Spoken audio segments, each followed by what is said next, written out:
अध्यक्ष महोदय, कांग्रेस पार्टी इस बिल का समर्थन करती है। हमें इस बिल के पास होने से खुशी। राजीव गांधी जी का सपना अभी तक आधा ही पूरा हुआ है। इस बिल के पारित होने के साथ ही वह पूरा होगा।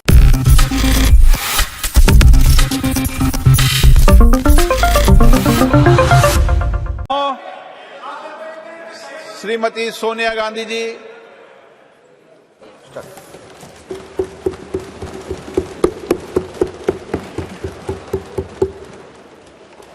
अध्यक्ष महोदय, आपने मुझे बोलने का इजाजत दिया, मैं आपकी आभारी हूं। भारतीय राष्ट्रीय कांग्रेस की तरफ मैं नारी शक्ति बंधन अधिनियम 2023 के समर्थन में खड़ी हुई हूं।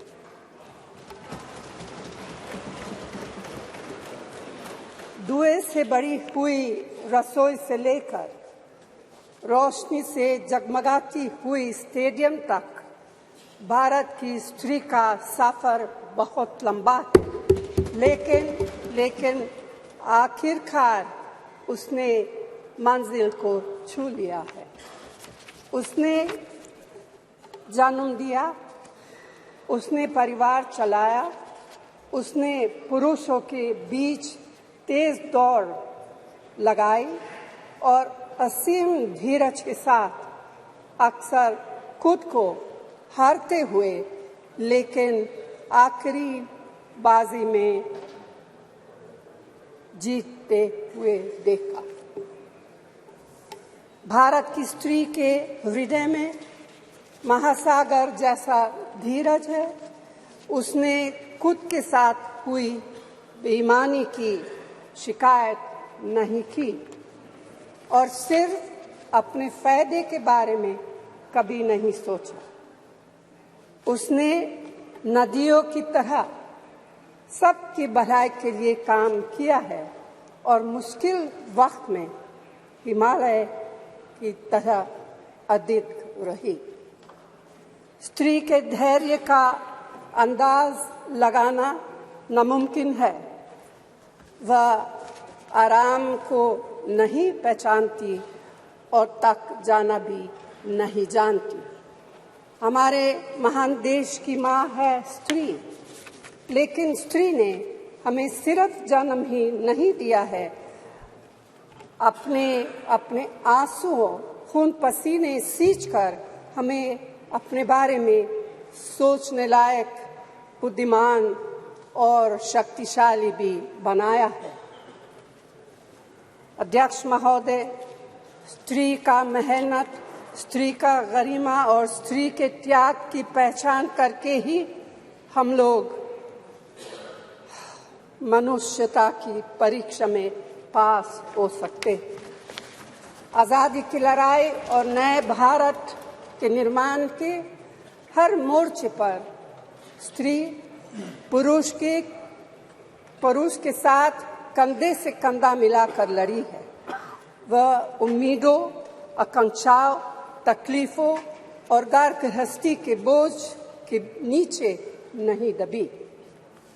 सरोजिनी नायडू, सुचेता कृपलानी, अरुणा असफ अली, विजयलक्ष्मी पंडित, राजकुमारी अमृत कौर और उनके साथ तमाम लाखों महिलाएं से लेकर आज की तारीख तक स्त्री ने कठिन समय में हर बार महात्मा गांधी, पंडित जवाहरलाल नेहरू, सरदार पटेल, बाबा साहब अम्बेडकर और मौलाना आजाद के सपनों को जमीन पर उतार कर दिखाया है। इंदिरा गांधी जी का व्यक्तित्व इस सिलसिले में एक बहुत ही रोशन और जिंदा मिसाल है। अध्यक्ष महोदय, खुद मेरी जिंदगी का यह बहुत मार्मिक क्षण है।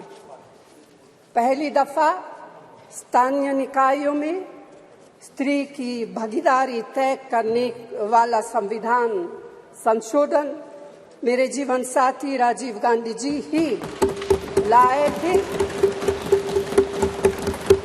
उन्होंने लाए थे जो राज्यसभा में 7 वोटों से गिर गया था। बाद में प्रधानमंत्री पीवी नरसिम्हा राव जी के नेतृत्व में कांग्रेस सरकार ने ही उसे पारित कराया।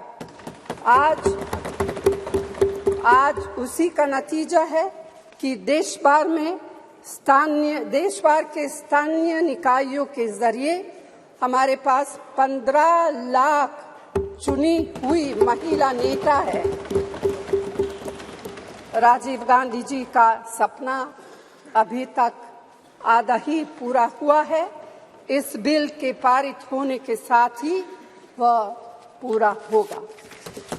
अध्यक्ष महोदय, कांग्रेस पार्टी इस बिल का समर्थन करती है। हमें इस बिल के पास होने से खुशी है, मगर इसके साथ साथ एक चिंता भी है।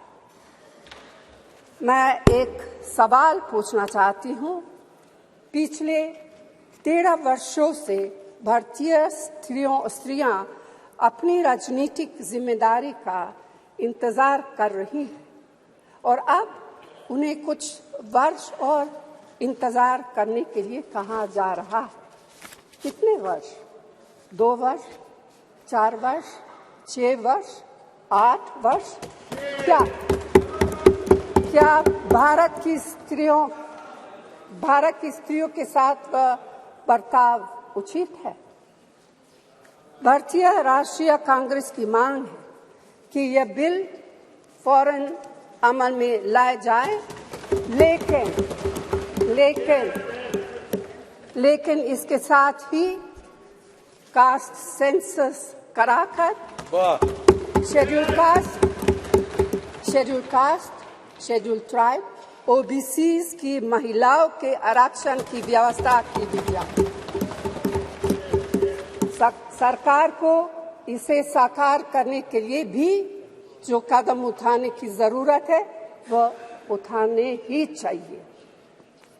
अध्यक्ष महोदय, स्त्रियों के योगदान की स्वीकार करने और उसके प्रति आभार व्यक्त करना का यह सबसे उचित समय। इस बिल को लागू करने में और देरी करना भारत की स्त्रियों के साथ घोर नाइंसाफी है।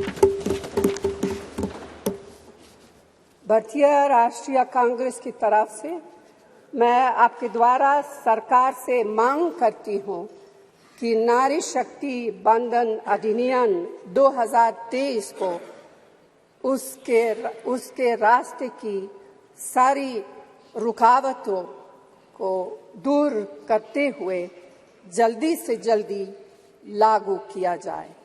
ऐसा करना न सिर्फ जरूरी है बल्कि संभव भी है। धन्यवाद।